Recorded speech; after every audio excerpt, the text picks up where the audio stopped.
A quick one before our live stream starts. If you're not already subscribed to our YouTube channel, we go live there every day trading the markets, covering world news, and talking through setups in real time. Hit subscribe so you don't miss the next session. Still doom scrolling? Brain rot taking over? You'll focus tomorrow, right? But what if tomorrow never comes? What if it all started with one small choice?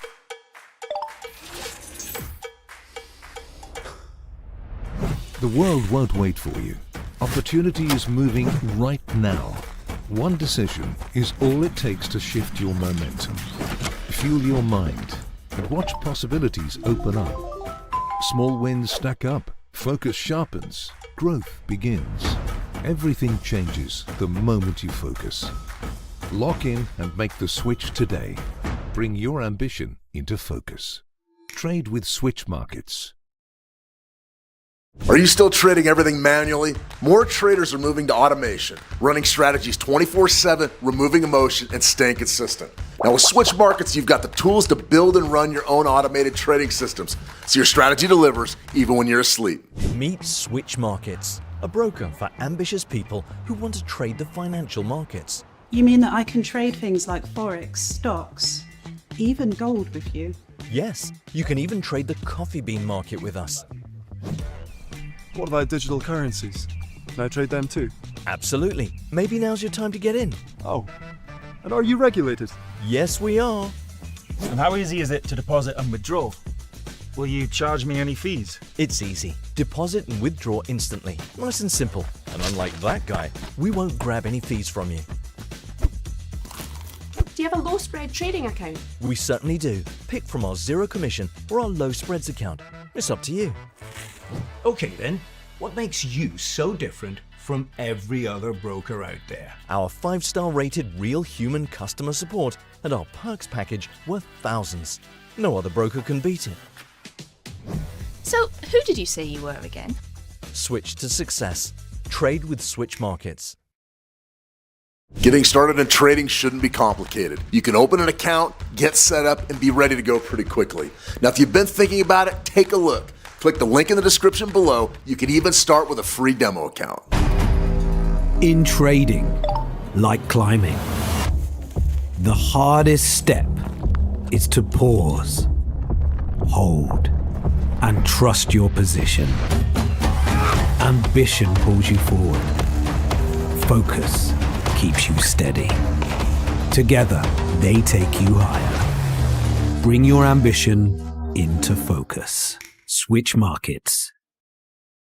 Already trading with another broker? Fair enough. But if you haven't looked around lately, you might be missing out. Now, Switch Markets is picking up awards, offering tools most brokers don't, and their support actually shows up. It might be time for you to switch to Switch Markets. Click the link in the description below to get started today. Discipline starts before the first punch is thrown. Focus sharpens in silence. Repetition builds control. Every movement prepares you for the fight ahead. Trading isn't luck.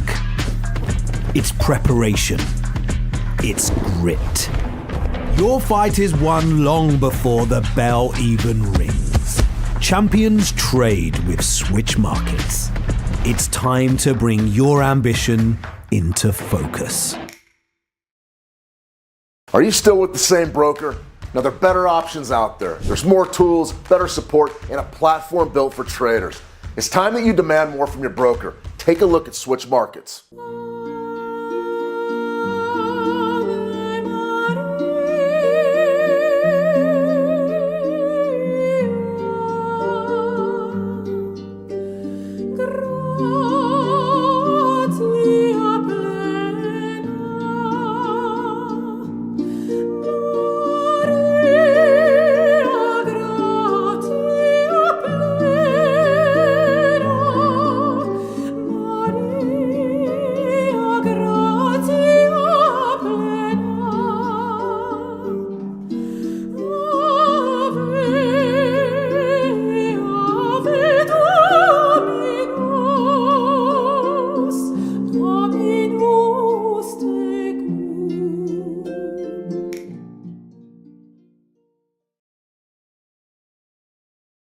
Hello, everyone. Welcome back to the How to Trade Trading Room. I'm Shane Vernier, and this is No Donation Friday. Today, we're going to look at some live trades. I've got a live one going right now on the 920 EMA crossover strategy we covered yesterday.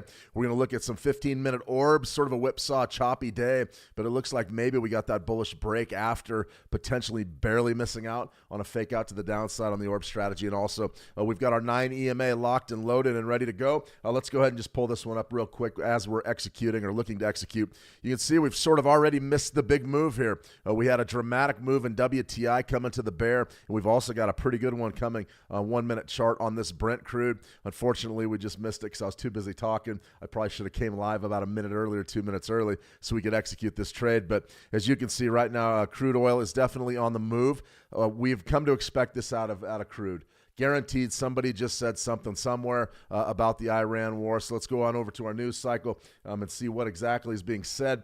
GOP polls measure on Trump's war powers in Iran, lacking the votes to defeat it. That means they were going to vote to make the United States government stop basically conducting the war, not necessarily autonomously, but without congressional approval. They threw that vote away. So it looks like it's going to be all systems go for the Trump administration to resume the war against Iran. Slight progress 55 minutes ago. We're looking at something that just happened, maybe just a couple of minutes ago. I'll keep one eye on the news feed there to see what happened here. But you can see that's a big move in Brent crude. Nice big sell-off there in spot Brent. And you're looking at what, about 104 down, 104.95 to 64. That's significant. And then this WTI trade did not quite materialize, but it is on the move. It is on the move. So we're going to circle back around with WTI and Brent crude oil here, probably in a little bit towards the end of the stream. Potentially, maybe we'll get a 5-minute trade. I would much rather have a 5-minute than a 1 minute, but we have had some success scalping these crude oil products, these spot crude oil products with our 9 EMA strategy. If you don't know what I'm talking about, the 9 EMA, I left the link in the YouTube live chat. I'm pretty sure everybody in the How to Trade community is familiar with the 9 EMA. But this is one of those things where when we're trading a strategy like the 9 EMA, we want markets that are alive. We want them to be alive. If they're alive, we can trade them. Old saying, if it bleeds, we can kill it. If it has a pulse, we can trade it. We've got to see something that's moving before we can apply a 9 EMA to it, unless we're going to just get into flat market conditions. And it's going to be pretty ugly. This stuff right here is moving. It's moving. So with crude oil sort of taking a little bit of intraday short-term volatility here, we're going to circle back around and see if we can't potentially grab a trade. We'll go ahead and look at that 1 minute chart, though. Maybe we'll just look to execute a trade here relatively shortly.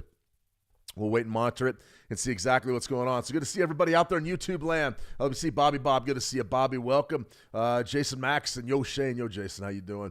Good to see you. Kelvin as well over in the How to Trade community. Tuku, good to see you. Tuku, Andrea Garwal, Ralph H, Dave Zappa. What up? What's up? That's that old Budweiser commercial, isn't it? What's up? Is that coming back?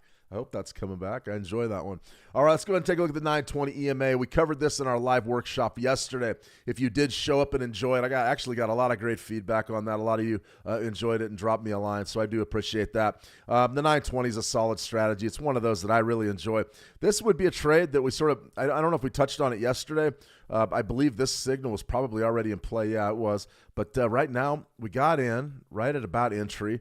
And now we're just sort of riding this thing out. Great Britain Pound USD 4-hour chart. This is really a good look at a schematic of a trade that I like. I really like it. You got sort of your market entry, which could have been right up here. You can see our big gold candle there was our entry point. But how do we design the trade? Well, we know that our stop loss needs to be beneath this swing low right here. A couple of options. We could certainly put it right up in here beneath this swing low, but that would mean we would have to have waited before we get in on our entry point. So I'm going to go ahead and go with the original stop loss, which would have been right beneath this bottom, right beneath this swing low, bottom of market structure. And now we're just sort of grinding north. So you can see there's sort of your entry, your market order right after that 4-hour bar close. 4-hour chart, very, very, very strong time frame to be trading Forex on. And right now we've got a trade. We've got a trade going. Looking to risk, I don't know, about $725 and looking for a profit of about $729. You can see a couple of different things. You could always say that, listen, I want to get more out of these trades, Shane. I want more time, or excuse me, more bang for my buck. I don't want to just scalp. I don't want to be a one-to-one trader. I want to be a position trader. And I say, okay, you can certainly do that. There's absolutely nothing wrong with doing that. And all that is is a function of moving your profit target where you feel like it needs to be. So like, let's say we were moving on market structure right here. You could see this right here. This would have been what? A plunge base plunge or whatever. Well, what's the opposite of rally base rally? Sell base sell. I don't know. Whatever you want to call it. Make up your own term. Make a YouTube video. Try to sell some tickets. I mean, it might work. Bottom line is this. There's your sell off. There's your base. And then there's your sell off. So when I'm looking at this chart right away, I'm not a smart money trader. I'm not an ICT trader. I've been saying that a lot lately because I had some ICT people talk to me and say, hey, Shane, what are you talking about? Well, that where I'm from is a value area. That's nothing fancy. There's no name for it. Oh, okay, well, that's a base. That's a base. Okay, call it what you want. It's a value area. It's an area where, yeah, we had two-way trade for an extended period. That's a value area. So this value area right here, this order block or whatever you want to call it, that's sort of what I'm shooting for on this trade. I say, well, you know what? It's a one-to-one risk versus reward. That's not bad. I'll take that. That's my personality. However, a lot of folks just say, Shane, I'm not even going to waste my time with that. I want to take the top of market structure. We're going to go ahead. We're going to lock in this bottom in here sort of already in. We got our buy signal, sort of a nice area to be taking a position long. And if you want to take that position long, you're just going to move your profit target. However, what doesn't change? Your initial stop loss right beneath that swing low, that does not change. And that, in my view, is the most important part of taking one of these trades, is knowing where your stop out has to be. Now, the real question, and I was pitched this yesterday, that's why we're sort of starting with this 920 and recapping it. The real question was this, Shane, what's more profitable? Going for the larger risk versus rewards and getting those payoffs, or getting those tighter risk versus rewards and getting the more consistent payoffs? And I always say, it's up to you how you want to trade. I really, honestly, I can tell you from experience, years and years of backtesting experience, I can tell you right now that when you go through and look at historical data and optimize it, you're going to get told to do things like this. 1 to 5s, 1 to 10s, 1 to 7s. I did it. I lived it. First 2.5 years of my job with the 7 V-Bar trading group was sitting there backtesting and optimizing, basically optimizing our system on past results. All we're doing is backfitting the data. I will almost guarantee you that over the long haul, these trades here, these are the ones that the computer will tell you to make. That's what your backtesting optimized results will tell you to make. And that's why there's so many people out there on YouTube going, I'm looking for 5x payoffs or I don't trade it. I'm looking for 10x payoffs or I don't trade it. And I go, that's great. Why not just shoot for a 500x payoff and sit around and basically just show up every January and buy a bunch of penny stocks, and now hopefully one of these years it hits. You know, that's the old saying. You don't know who's going to win the Super Bowl, but before the beginning of every year, you bet all the ones that are 500 to 1, and you bet all your money on it because you hope one year you're going to win, and that's going to make you, and that's going to make your career. I'm not kidding you. That's what folks do. That's what a lot of these folks do on all over YouTube. I see it every day, and I go, is that trading? In my opinion, that's gambling. That's the roulette wheel. That's the slot machine. I'm not interested in that. I want to know if what I'm doing makes any sense with regards to what the market's doing. So if you were going to make this trade and you said, I got to get more money out of it, Shane, I'd say, okay, move it up to the top of market structure. I'll give you that. I'm willing to look at that. I'll say, okay, that's possible here. But what else is possible? I know I got a really good shot at that. That order block right there, just maybe right at a 1-to-1, under a 1-to-1. I got a shot at that. Now, the beauty of this, no matter what you do, is that your risk doesn't have to be that big. 1 to 3% any given trade, maximum of 5%. If you want to be risky and aggressive, I'll let you go 7%, and I won't tell anybody. That'll be between me and you. But, realistically, 1 to 3%. And there's a lot to be said. Maybe you're only putting 1% of your money down of your trading account, and you just figure, well, if I'm only risking 1%, sooner or later I'm going to hit one of those. And I said, yeah, but don't kid yourself. You could miss 20 of those in the meantime.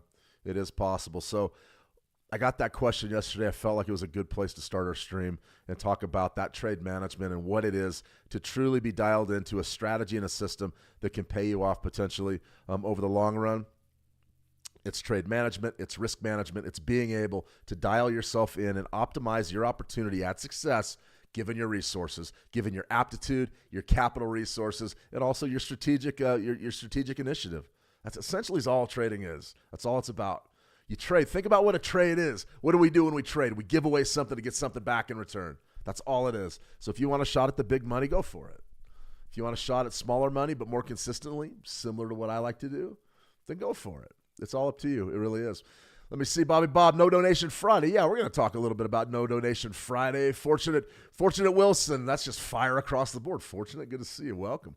Let me see, Tina Jing. Hello, Shane. Is it holiday in the U.S. today? No, today we're wide open for business. The markets are rocking and rolling. What the holiday is going to be is it's going to be on Monday. Monday's Memorial Day holiday, and that will feature a market closure. Everybody in the States will pretty much be out barbecuing and typically drinking beer, watching baseball, things like that.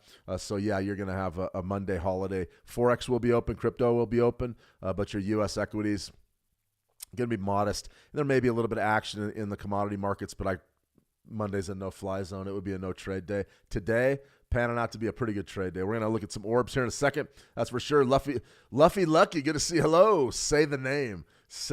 Luffy Lucky. Luffy Lucky 0701. Wow. Creative. He's clever, or she's clever. You're clever. Nothing wrong with that. Is BTC sideways? Yeah, we'll look at Bitcoin there. I'll go ahead and take a request there on Bitcoin. Why not? Ralph H. Does the higher risk rate ratio increase the profitability of not hitting the take profit? Probability. All right, let me read this one more time. Luffy Lucky got me off my game here. All right, Ralph H. Does higher risk ratio increase the probability of not hitting the TP? Yes.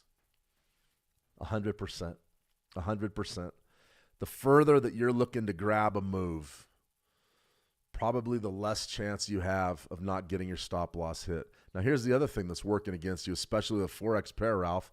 Remember yesterday I dug in and showed the swap fees and the swap rates. I mean, that's also a big deal. I mean, when we start talking about potential profitability, I mean, let's just start off with our trade. Let's say I'm going to shoot for 1869. Okay, let's go for the home run. Let's say we're going to shoot for 138.87. So I'm looking for about a 440 pip move here. All right, I'm going to go ahead and look for that. That's going to be what I'm looking for as my profit target. So what exactly do I have to take into account? It's not just trading. It's also how much is this going to cost me? So let's go Great Britain pound USD. That's what we're looking at. Right there, my deposit currencies, US dollars, my lot size. Let's just put one measly lot on, and the number of nights. Now, here's the problem that we're going to run into. How many nights do we think that this is going to take? Well, if I'm in it until I hit my profit target, it could take weeks and weeks, maybe a month. Maybe it's a longer-term play. So let's just be conservative and say, okay, we're looking for a payoff of $4,446. We've got $100,000 down there, which whatever that's worth. I don't know how many lots that is off the top of my head, but you can see that's what we've got going. So let's just take a look at one lot and how much that's going to cost us. If I can find my, here we go. All right, one lot. Type in my number of nights. Let's be conservative. Let's say 10 nights. Let's say I'm going to give it 10 nights. Okay, $35 is all it's going to cost us. Not bad. Let's say we put on 10. How much then? $358. So you can't ignore this. And what happens if this thing turns into, okay, I've been holding this position for 3 weeks? $751. So let's say you've got 751, and I'm just setting up hypotheticals here, but 751, and you've got, 4,400 up there, 4,500.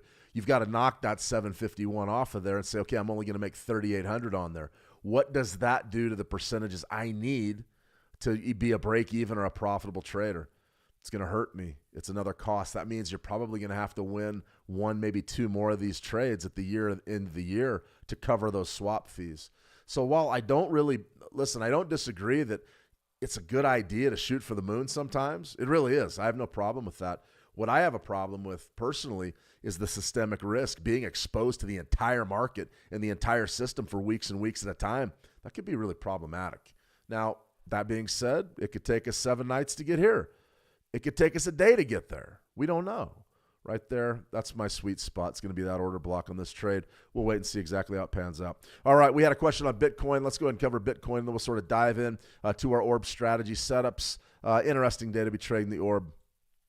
A couple of things we're looking at with Bitcoin. 4-hour chart, what just happened? Sell signal. Let's execute. 920 EMA crossover. Let's go up to trade. Go right there, sell. Let's go ahead and just sell the market. All right, 1 unit. Let's go ahead and sell it. Okay, so what do we have going here? Tiny leverage, clearly. What will we be doing? We're selling. 4-hour sell, big purple bar. You had a sell signal there. You had a buy. Sort of that weave formation. So we're kind of getting torn up. I mean, like you said, sideways market. Bitcoin's been absolutely sideways for, the past several days. Nice big bearish move here. That was beautiful. We had a great trade in Bitcoin not too long ago that we were in for quite a while till we got paid. But this right here, that's your sell signal. Okay, so if that's your sell, do we have a chance potentially to get some money here? Yeah. How would we build the trade? Stop loss, you could do a couple of things. You could put it right there and play it really tight. I don't have a problem with that. Just understand your probability of winning probably going to be a little lower. Number of wins is going to be lower. When you play tight, you get chopped up a lot. Next thing you could do is you go right up to this swing high here. You could do that, or you can go to the top of market structure right there. That's swing high. And look to maybe get some money going. Look at that box. And get some money going down here. Now, is this potentially a bad trade? I don't think so. Where would that profit target be? It's a little bit better than a 1-to-1. Take a look at that liquidity sweep. A lot of people say, oh, it's a liquidity sweep down there. Okay, whatever you want to call it.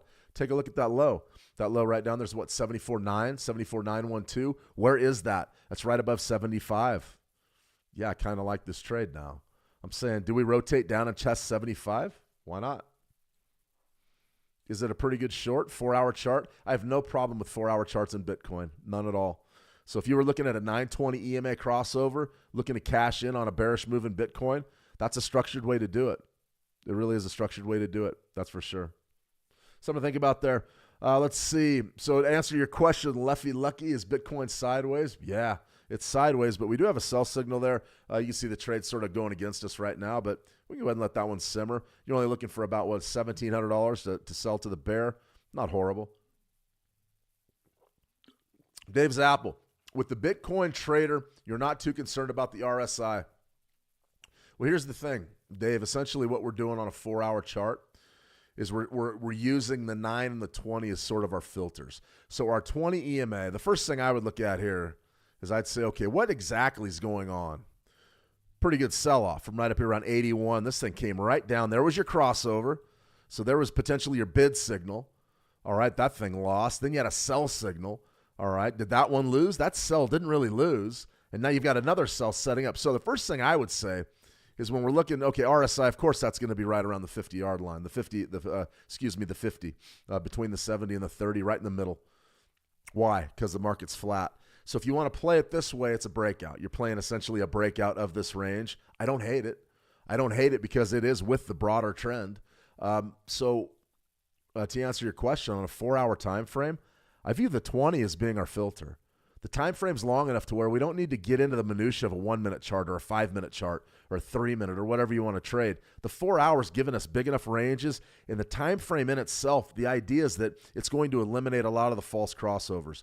Now, clearly, that's not the case right here. That was a loser. But this sell right here, even though you got a bid right there, that sell sort of developing into a winner, and you got another sell. So frequent crossovers, I don't like that. Typically, I don't like that. I like to see something where we get the big move and you got a chance to get in on a nice trend where there's a lot of space between the 9 and the 20. But this trade right here, this would be one where we're looking to sell before the breakout. So in this instance, theoretically, it's a trend following trade in the macro sense, but it's also a breakout trade. And that breakout is going to really involve us moving from that 50 level on our RSI. So in my view, your 4 hours, your dailies, I don't think you need RSI. Even really your 30-minute chart during key market times like we have in the U.S. session, not sure you need it. Anything lower than 30 minutes, I would probably be using the RSI. Yesterday we were trading 1-minute charts, things like that. Starting to go pretty well, though. We'll go ahead and keep an eye on this Bitcoin trade, though, and see exactly how it pans out. But interesting stuff. A lot of theory. We dove into the weeds with the 920 yesterday and took a deep dive on the strategy itself. And I started to remember why I really liked it. The multiple time frame analysis point that we made about identifying the broader trend and just saying, okay, the trend's down, let's just look for sells, or if the trend's up, let's just look for buys. I got a feeling that I mean, there is no holy grail, there really isn't, but that type of thinking could put you into some really great trades that coincide with the trend, and that's what this is all about. That's for sure. All right, let's confuse everybody with some Fibonacci's. We got some Fibonacci sequences to look at here.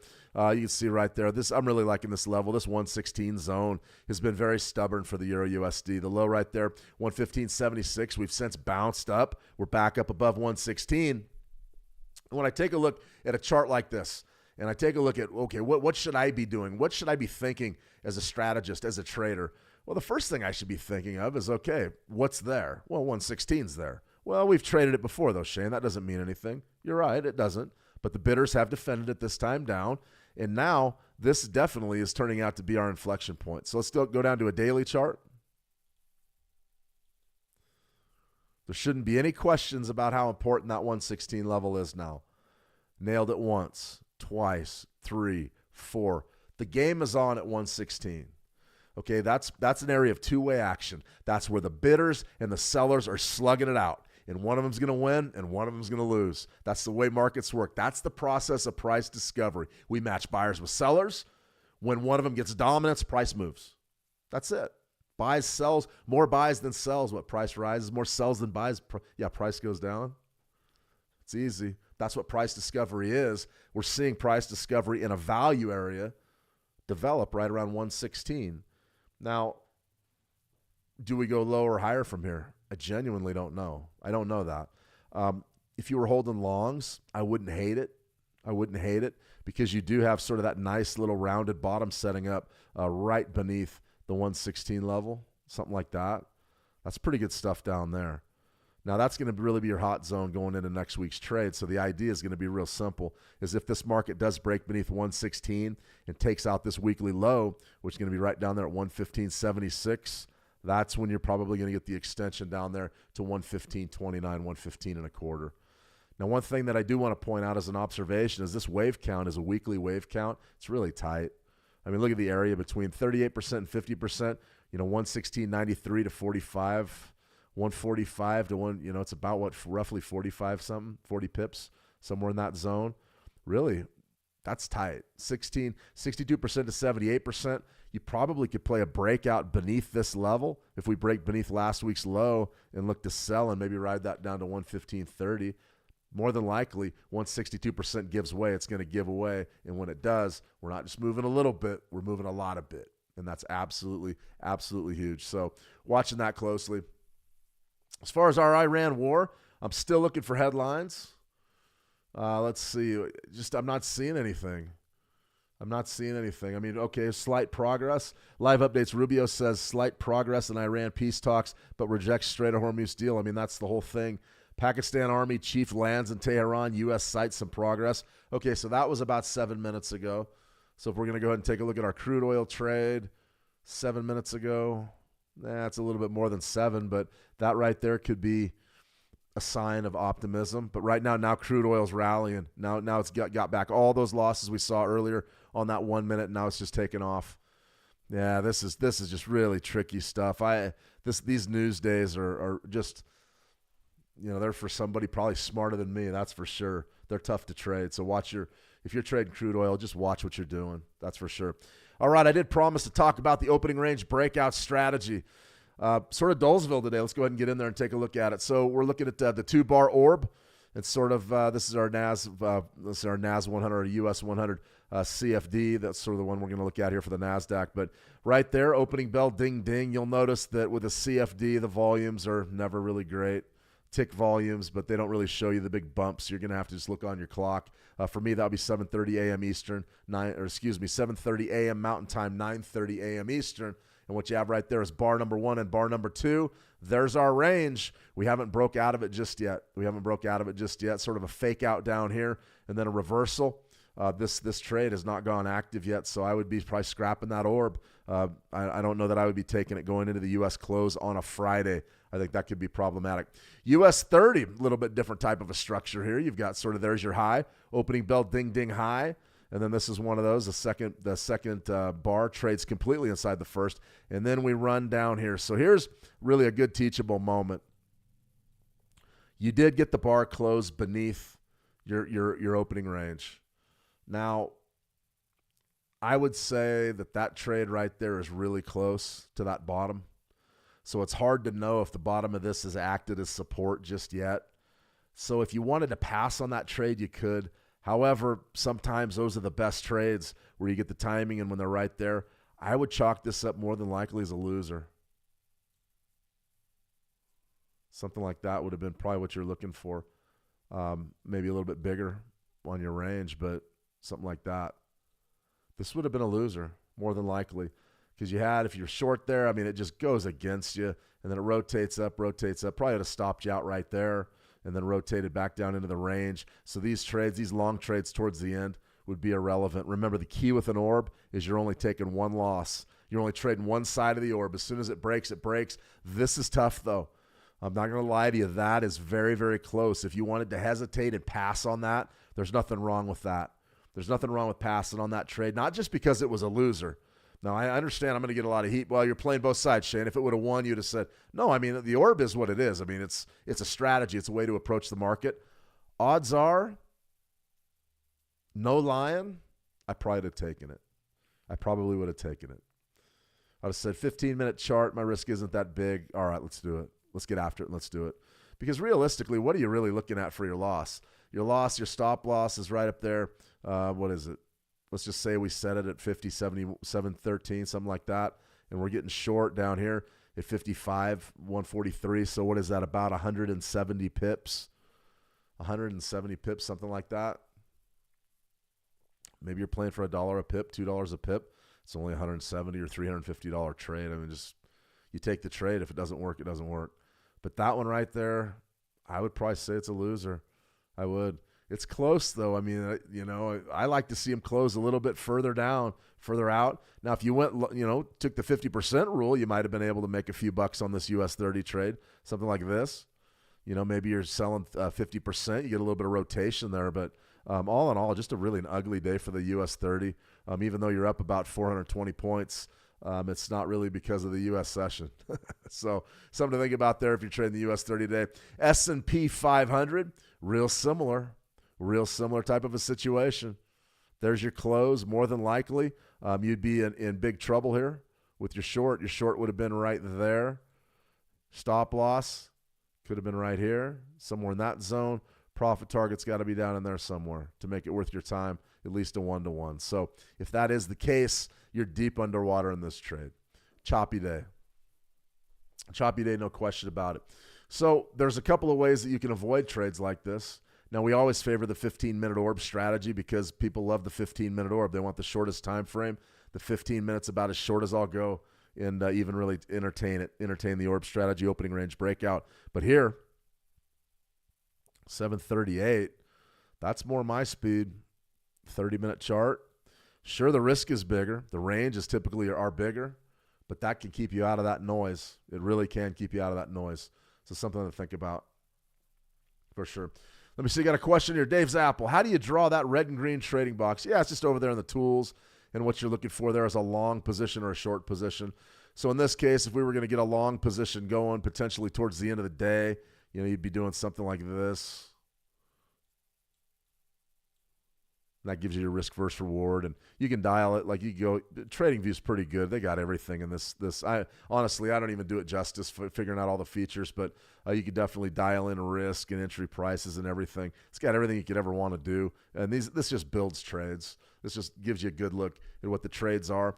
I do like the drag and drop functionality of MT5 though, and we do a lot of that with the trade management. So the orb, every time I write orb, we're gonna trade the orb, but typically it's not that great. But remember, if you're getting chopped up consistently with your 15-minute orb, 2-bar orb, step back to the 30-minute, especially if you're trading the U.S. equities indices. 30-minute chart, not a bad way to approach this. So we've got a minute left right here. We've got an S&P 500 trade. Let's go ahead and execute this thing. If we do get the chance. Right there is the top of our New York range. This is our 30-minute orb, top of our New York range. We've got a chance potentially to take this trade. Let's go ahead and do it. Let's get our paper trader loaded up and ready to rock. And here's our trade. All right, what are we going to do? We're going to be going market order if we get a chance to.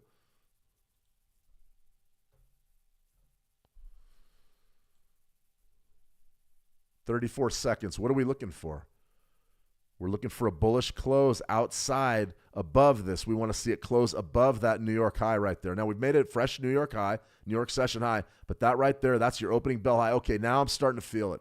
Now this is starting to look like something that we want to be involved in. It's clear cut. It's right above this. It's right above our range. Do we have a chance to get in on this breakout? If it holds firm, it's got to hold up there.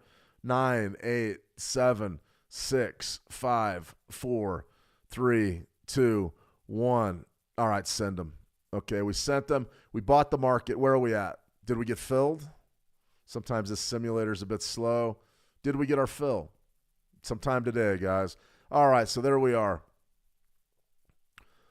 Couple of things we can do trade management-wise. The first thing we could do is put our stop loss conventionally beneath the orb. Big risk. We could put it beneath our trigger bar right there and play it tighter. I like that better, especially this time of day. We're looking for an immediate break. We're not looking to get into a trade that's going to go against us and just sit there and work. We want to see this thing go. Now, the other thing we could be waiting on potentially is to improve our entry. We could wait for a pullback back down into this range, the 50% level, or we could be using a Fibonacci retracement of our New York range right there and look to get in maybe at 38%. That's probably, that's a far superior trade in my view, 74.90. But let's go ahead and let's just play it. We bought it. Let's go ahead and dance with the one that brought us. I'm going to play a tight stop loss here, right beneath my signal bar. My signal bar is pretty good sized, and we're going to see if we can get a little rotation to the top side. Is this trade really viable going into the end of the session? Is it good?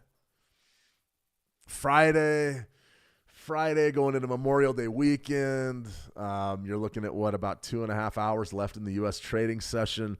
The S&P 500 CFD will trade a little bit after that as well, just with very low volumes.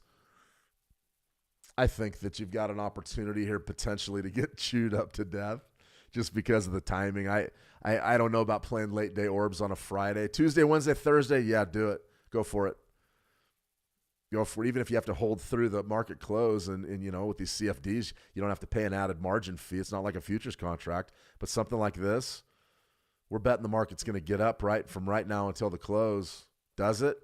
Do all these markets close on a positive note with the war looming over the weekend, with a long market break going into the Memorial Day holiday? I see a lot of external factors, but we're going to let this thing play. Let's see exactly what happens. We've got it set up at roughly a 1-to-1 risk versus reward. And we'll just go ahead and let this one twist in the wind for a little while and see exactly what pans out. But that would be an example of how to execute an orb strategy. That's for sure. That's exactly how you do it. All right, guys, got some questions here. I'm getting way behind on the live chat as per usual. Let's see. Kelvin, why on Friday it's like a fake move Friday? Well, that sort of is going to play into it's going to sort of play into our Friday strategy. Fridays are tough. They're not necessarily always tough. I've made money on Fridays. I've lost money on Fridays. But the closing bell for the week is a big deal.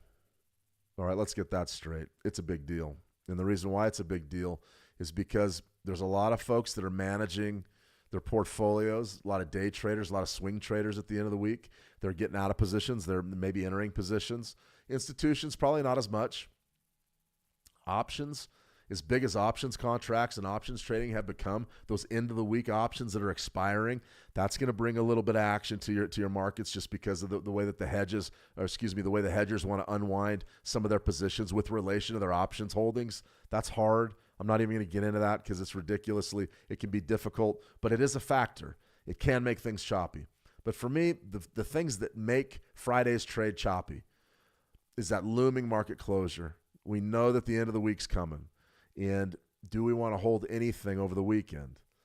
Given this wartime environment, it's risky. Holding things over the weekend is risky.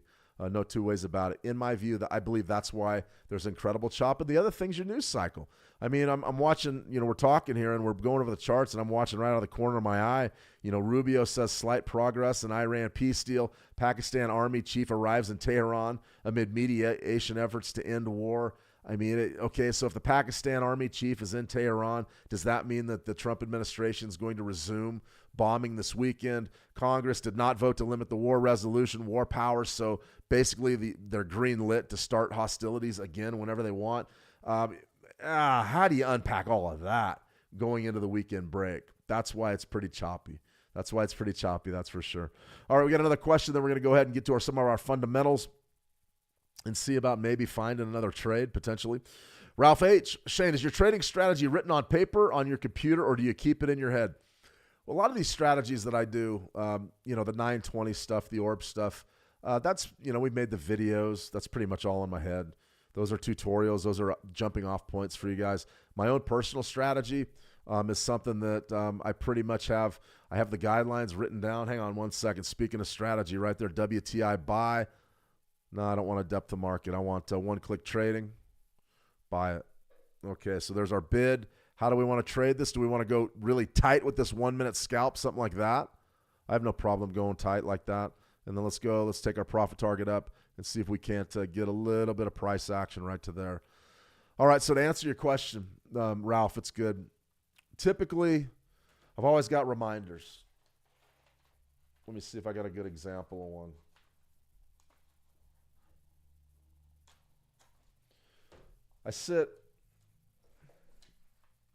We need that trade to get up and win. All right, essentially this is what I do.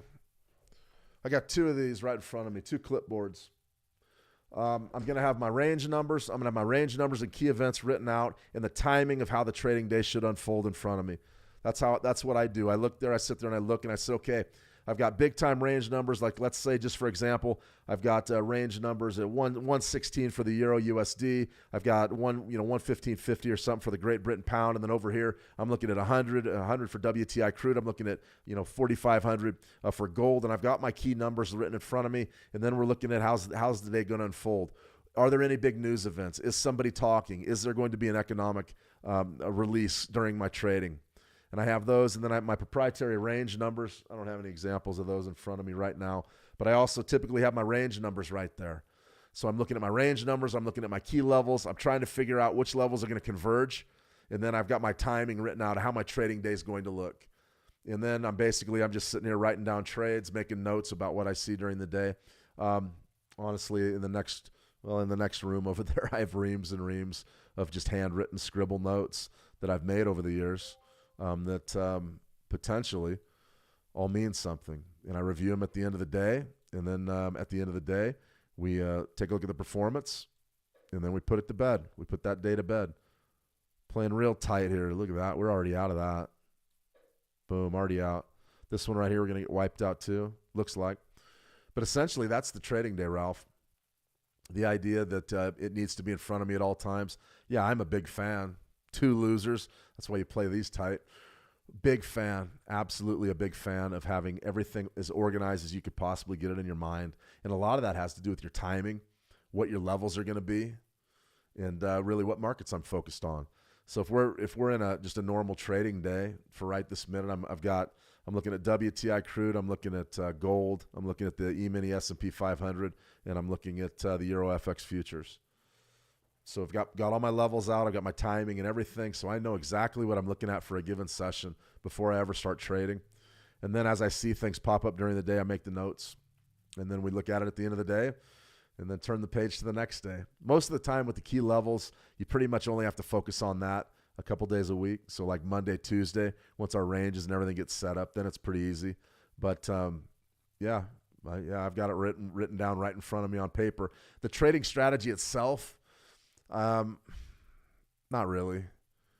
The Fibonacci's and the moving averages and things, those things are all pretty much going to be plotted on my chart on a Monday. So I'm going to know exactly what I need to do and what I need to look at pretty much the rest of the week. Hope that answers your question. Good question, though. On my computer, just on the charts. But I don't know. I used to keep records on the computer. I'd have like an Excel spreadsheet. And I know a lot of you do that. A lot of you do it very well. And that's great. That really is great. The platforms themselves pretty much do it for you. Like if I wanted to pull up my trading history of just a lot of these demo trades we've taken here, I mean, you just go to your trader's toolbox here in MT5. If I get this thing to expand a little bit, and you just start looking. You start looking down through there, and that's going to give us a pretty good idea, of the trades we've been placing, Something to think about there, though. If you want to write down all that stuff and document it and do the spreadsheets and try to filter the data yourself, you certainly can. For me, is it worth it? I don't know. The computer sort of does it automatically for you, at least with your results. All right, let's go ahead and take a look at a few other things here, and then we're going to sign off. This ORB trade sort of hanging in there in the negative territory, but we did withstand sort of a retracement there. We may get up and get paid there. I think that's sort of a fascinating trade. Okay, let's go ahead and hit a few trade updates and a few fundamentals, and we'll call it a week. This is going to be the big one that we were waiting on forever. It wasn't a bad trade. It's just I'd say it's in trouble right now. Printing 138.10. We had a few near misses. They could have been real easy, but they still produced pretty well. So this was going to be our key level in the U.S. dollar, Canadian dollar, and we had converging indicators right up there at the monthly Bollinger midpoint, and then also our 13-month EMA. Let's go and take a look at some of the performance here. You can see we're testing those levels now right around that 138 handle. We were looking to sell 137.85s. 30-minute chart. You can see it didn't do too bad. I mean, really didn't do too bad. You can see we're trading sort of up against this number now. But this area right in here that sort of developed after the market light yesterday during this Asia-Pacific market, you can see we went up, and then we sort of took that out. But this sell right in here, essentially, this is the area we were looking at, about 137.85-ish. We did get some good bearish price action that went down to about 67. So you could say, well, we got an 18-pip move there. Well, we were looking for 30. We were looking for 30. So if you moved to break even at that point, I really wouldn't blame you. The spike high right there was right at 138. So the play probably was just to sell 138s, and we could have made some easy money there. But we were looking at being real aggressive here, 137.85. Not too bad of an entry. We made some money, and then it came back against us, break even right there. And then since then, it's just been going against us. The market has broken above these resistance zones. It's broken above 138. So when that happens, basically you're looking to switch your viewpoint instead of looking to sell this moving average. And you can see it really did chop sideways for a while there. You're probably looking to buy it as downside support. So a lot going on right there in that trade. Not really pleased. I thought we could easily get a bigger pullback than that, but the market's moving higher, and a lot of that has to do with WTI crude trading at about $95.50. That was really the big deal. This is probably going to be the one that we'll talk about forever and ever.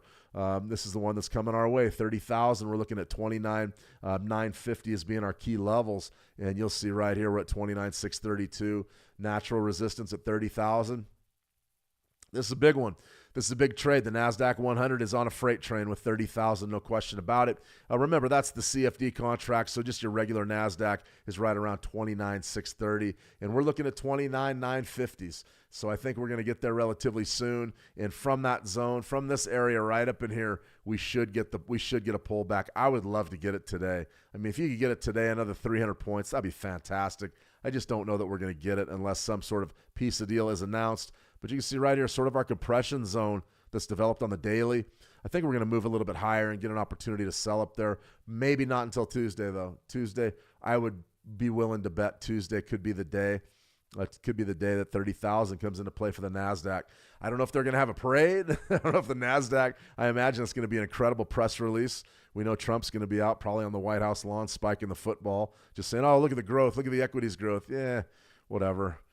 30,000, though, I mean, who would have thunk it? Realistically, look at our buy, our 920 EMA buy back on the 9th of April. Holy cow. Really, really incredible stuff. An incredible bull run out of the NASDAQ, really going back to COVID. It's been, I mean, if you want to go back that far, 5 years, 6 years, where's COVID at? Right there. March 2020. March 2020, the NASDAQ was trading at 8,000. Now it's trading at 30,000. Is that good or bad, do you guys think? It's inflation. It's inflation. No two ways about it. Inflation played a big role in stocks moving as high as they have. We could tout growth. We could tout economic growth, I suppose. We could also just say that there's that much more money in the system now. AI certainly is a huge driver of wealth or valuation, I guess, in the NASDAQ. But, we're going back to COVID, 8,000. We go from 8,000 to 30,000. That's incredible. That's absolutely incredible. So we're watching that one, though. I do believe we're going to get a chance to scalp right in front of 30, and that could be pretty good. Could be pretty good. All right, week 21. Today is going to be the Michigan Consumer Sentiment Index. I want to briefly mention this. And remember our psychology for Fridays. No donations. Winning week, bank at least 50% of your profits. A losing week, if it's small, trade it as usual. If it's big, wait until Monday to trade. Neutral, if it's usual trading, just trade as usual. If you're in zero, can't get the car out of park, just go ahead and trade as usual. Reduce your leverage or don't trade at all. The choice is yours. For me, the biggest ones that you really need to be cognizant of, if you're winning or losing. I say if you're winning, it's very important. If you've sat here for 5 days, you take some money home with you. I think it's imperative that if you've put, even if you're trading 3 hours a day and you've put 15 hours in or 12 or 15 hours in, take something home. If you've made a few $100s, take half of it home. That will really help you over the long run, showing up Monday saying, okay, I'm coming off a winning week, even if it's a small one. Now, we all want the big winning weeks. We all want those ones where we're just stacking chips and feeling great. We want that. But sometimes it's, we got to live on the margins. Sometimes we only made $50 or $100. Take half at home with you. Don't get in the habit of giving it all back on Friday because you didn't make enough.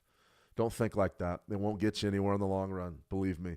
All right, losing week. If you're small trade as usual, like I said, if it's a small losing week, things have gone well, things have gone bad. Maybe you're just down slippage or something, and maybe just down commissions. Trade it. It means you're winning some, you're losing some, you're not doing bad. Go ahead and trade. If it's a big losing week, consider waiting until Monday to trade. If it's a big losing week, that means things are not going well, and it means that more than likely you're going to chase your losses today, and you're going to come back maybe without an account on Monday. I know it's hard to not really go for the gold every single day, but today, maybe Fridays are your best trading day. If that's the case, keep doing it. I haven't seen anybody that just shows up to trade Friday, though. I think typically you got a better chance with that early week action, midweek action. But in any case, if it's small trade as usual, if it's big, shut it down. If you're having a big losing week, it means you're getting your tail kicked. Go do something else. Come back Monday. Come back Monday fresh.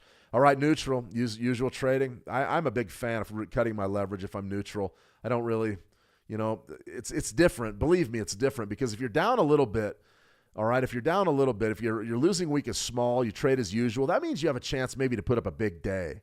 All right, that means you're going to overcome some losses and you're going to take a big day and you're going to say, man, that could be a big momentum builder for me. But if you're neutral, that means you've won some, you've lost some. Maybe you made a mistake earlier in the week. Maybe you didn't take profits where you should have. I say you reduce the leverage. I really do. Now, if you reduce leverage with a small losing week going, you're going to have a tougher time really getting on the lead lap. Meaning, okay, if I cut my leverage way down compared to what I've been trading and I have a small loss, now I got to win 2 or 3 trades to go home positive. I'm not into that. Trade as usual if you got a small loser. But if you're neutral, reduce your leverage. Maybe you cut your leverage, you make a trade and you win. You say, okay, that's good. We'll come back Monday. No donation Friday. We don't just give the markets money. They have plenty of money. They do not need yours. Keep your money for yourself. Be back Monday. There'll be more opportunities then. Well, not this Monday because it's a holiday. News of the day. The biggest thing I want to touch on here is the Michigan Consumer Sentiment Index. It's absolutely dreadful. 44.8 beneath 48.2 expected and 48.2 previous.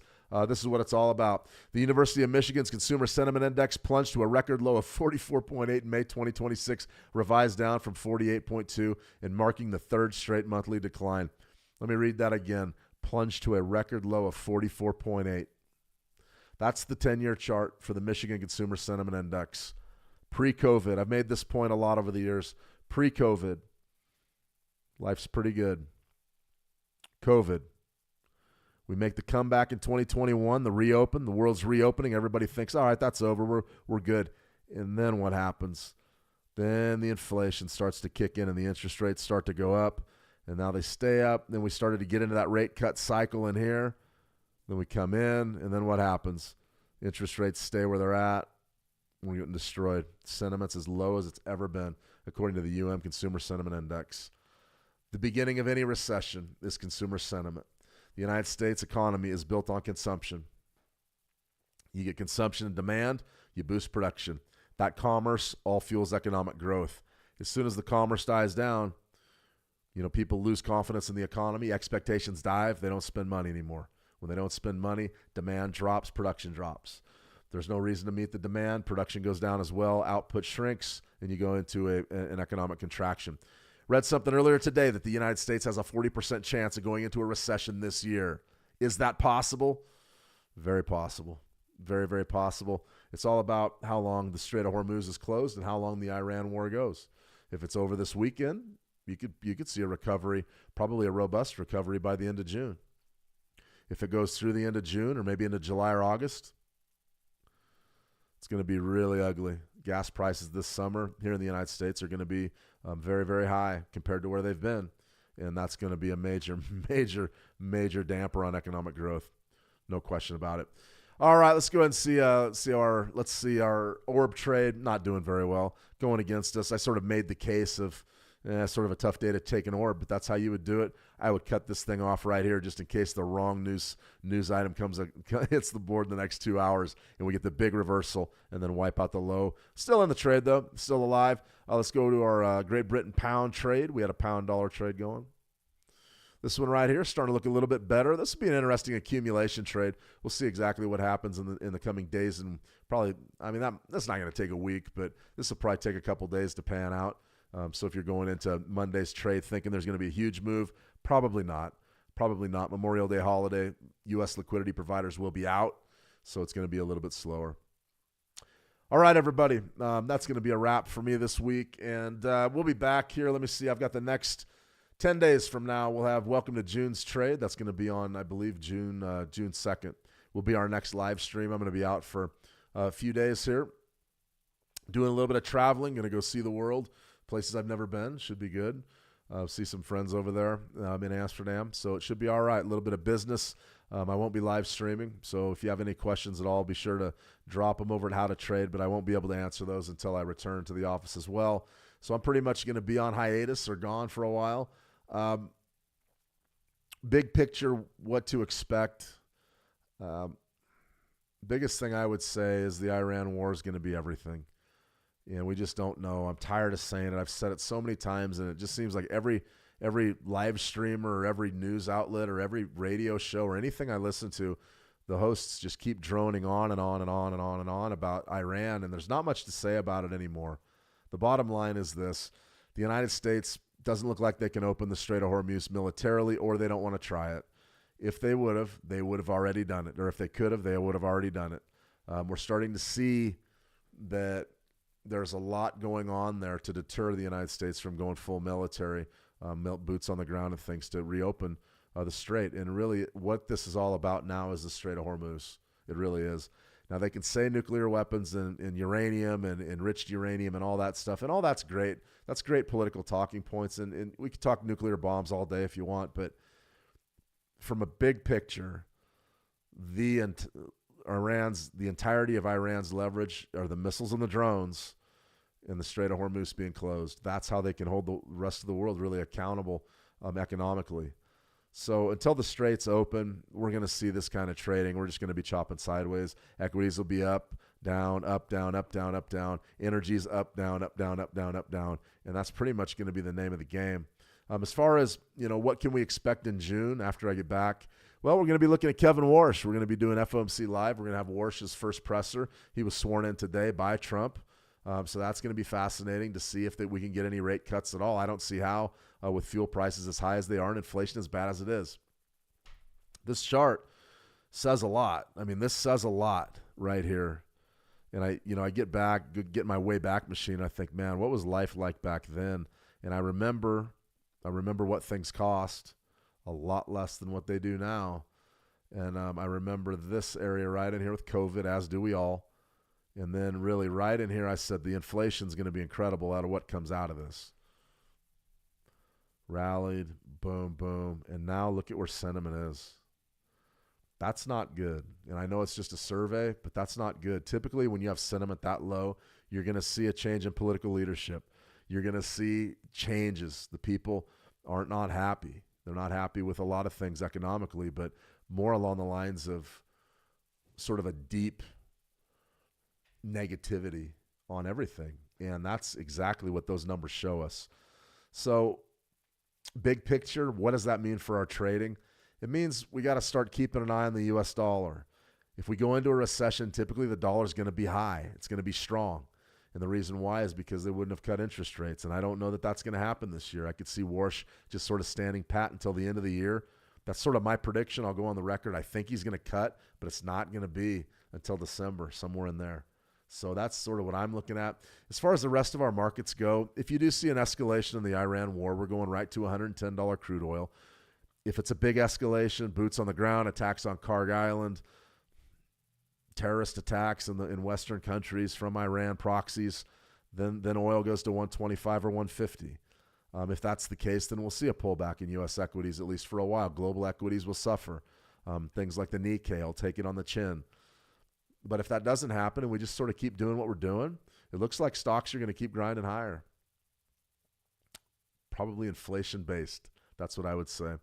As far as crypto or any predictions there, I mean, it feels to me like Bitcoin is really in a consolidation phase. What will it take for Bitcoin to reach 100,000 again? Probably going to have to see some rate cuts, probably stability globally. The Trump administration's already pledged a lot of support for cryptocurrencies and deregulation. That suggests that the long-term bullish case for crypto in general is there. But crypto prices right now, I know they're high, but they're weak. A lot of the altcoins are really weak. So 6 of one, half a dozen of the other. And then the last thing I'm going to address is AI. By the time we do another live stream, there's probably going to be 20 more AI bots out there. Maybe we'll just put an AI Shane up here. It might be easier for everybody. But AI is exploding at a rate nobody's ever seen. Nobody's ever seen it. How fast it's moving is blowing me away. So I would watch for more developments there in the near future. And that essentially, the AI bubble, it's not even really a bubble, but the AI boom is driving pretty much the equities markets north, especially the NASDAQ. I look for those trends to continue, at least in the short term. All right, everybody, I've droned on long enough, that's for sure. You guys have a fantastic weekend, and the week ahead should be good. We'll be back on June 2nd, Tuesday, June 2nd, with another live stream and some strategy. As far as your trading, stick to your guns. Good risk management at all times. Don't get carried away. Good risk management. We want everybody to be around to trade. We're going into the summer months. We're going to talk a lot about that as we roll into June, July, and August. I think that the summer times traditionally are slow. They're not going to be as slow this year because the news cycle's supercharged. And we'll be there every step of the way. That's for sure. All right, Bobby Bob, thank you. I appreciate it. Safe travels. Thank you, Jason. I sure appreciate it. Safe travels. Traveling's not too bad. It's tiring, but it's not too bad. It doesn't bother me too much. I don't mind it. Let's see. Fortunate Wilson, you're absolutely welcome, Fortunate. Thank you for joining me. And everybody over there in the How to Trade community, Ralph H., thanks for being here. Ralph, Dave's Apple, thanks for being here, Dave. Tuku, always a pleasure, Tuku. Thanks. I'm glad to see you back in the room and trading again. That's always important. Get right back after it, that's for sure. Tammy, good to see you, Tammy, and thank you. All right, guys, we'll see you back here. Tina Xing, thank you. We will see you back here on the 2nd of June. Remember, market closure Monday. Forex and crypto will be open, but there's going to be less liquidity, so take care of your money. That's for sure. Enjoy Amsterdam. Yeah, I think it's going to be a lot of fun. I'm looking forward to it. Took a look at some of the hotels we're going to be at today, or that I booked, and they look pretty good. I'm looking forward to the food. Everybody says you got to eat. And I said, I've never really had any trouble eating. I'm slimming down a little bit, but I've never really had any trouble eating. All right, guys, have a lot of fun next week.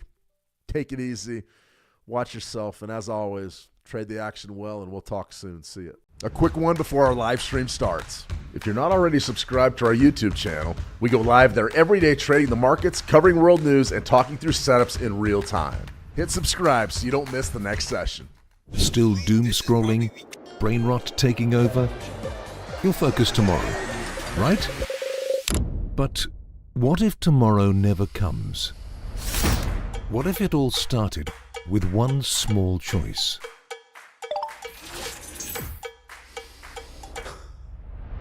The world won't wait for you. Opportunity is moving right now. One decision is all it takes to shift your momentum. Fuel your mind and watch possibilities open up. Small wins stack up, focus sharpens, growth begins. Everything changes the moment you focus. Lock in and make the switch today. Bring your ambition into focus. Trade with Switch Markets. Are you still trading everything manually? More traders are moving to automation, running strategies 24/7, removing emotion, and staying consistent. Now with Switch Markets, you've got the tools to build and run your own automated trading systems, so your strategy delivers even when you're asleep. Meet Switch